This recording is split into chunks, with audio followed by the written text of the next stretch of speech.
In 2018, Astralis didn't just play Counter-Strike, they solved it. It was the system, utility that suffocated you, positioning that felt like a trap, and the mental game that made them feel like gods. They were untouchable.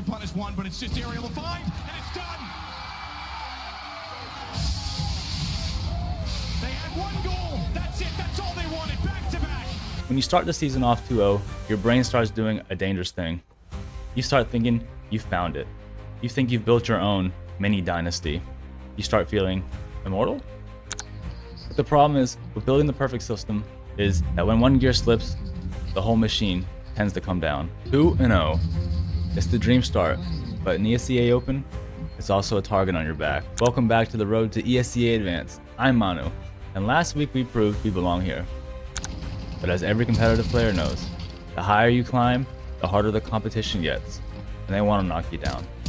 Last week we spent our practice ironing out the kinks. We weren't just practicing aim, we were building a system. We entered match week 2 feeling untouchable, maybe a little too untouchable. Our first test of the week was against Painter Was Right. On paper, they were struggling. In our heads, this should have been a blowout. Then the veto landed on Mirage. Now here's the problem. As a team, Allstr never played Mirage. We scraped together 7-5 T side. It wasn't clean, but it was enough. Then CT side started, and things got weird. Our lead started shrinking, 10-8, and suddenly it's 10-9, and the momentum was gone. We called a timeout to breathe, and that's when the mental warfare started. Our opponents decided to spend their tactical timeout commenting on my beautiful bald head. Look, I'm comfortable in my skin. But if you're gonna trash talk, you better win the game. Spoiler alert, they didn't. We locked in, closed the gaps, and took the map 13-10. One lesson learned, the bald buff is real, and focuses everything. Act 3, the Midnight Comeback. Up next, Midnight Club Esports. A name hit me with a wave of nostalgia for Midnight Club 3 on the PlayStation 2, but the actual match felt more like a car crash. We were on Ancient.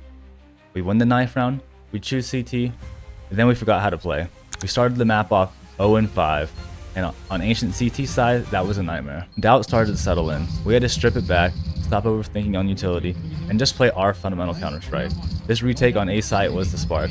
We realized if we played together, they couldn't handle our trades. We reeled off 5 in a row, to miracle our way back to a 6-6 half. In the second half, balls were flowing. I'm not saying I'm the next Apex, but for a few rounds there, I felt the vision. We cruised to a 13-8 victory. 4-0, we were flying in the league. Act 4, the undefeated clash. Match week 3. This was the one marked on the calendar. 2 undefeated teams. Team Allstr versus Team Flash. Someone's O had to go. Our young star, Bloodhound, opens the server with a massive ace. The vibes were through the roof. We jumped out to a 5-1 lead on the T side. We felt like we were the best team in the league, but ESEA is a game of adjustments. Team Flash didn't tilt. They clawed back to a 5-7 half. We were still ahead, but the air in the call felt a little different. Act 5, the collapse. We won the CT pistol. The game was in our hands. Then the ESEA Classic happened. We lost the anti-eco. In CS, a loss like that doesn't just hurt your economy. It breaks your mental. Our communication, usually one of our strongest assets that we work on in practice, just went silent. Why are we not calling? What's going on? We need more comms. New person stuff. Can't be the only one calling out. Even if we're having bad games. We lost our 1v1s. We played scared. We didn't win another round for the rest of the game. 5-1 up for our first loss of the season. It's a bitter pill to swallow when you know you beat yourselves more than your opponents beat you. 4-1. The perfect season is over, but the goal hasn't changed. The road to advance isn't a straight line. It's full of potholes and teams talking about your haircut. The real test isn't how you handle a win streak. It's how you handle the tilt after a collapse. Will we spiral? Will we evolve? Find out in episode 3. Thanks for watching.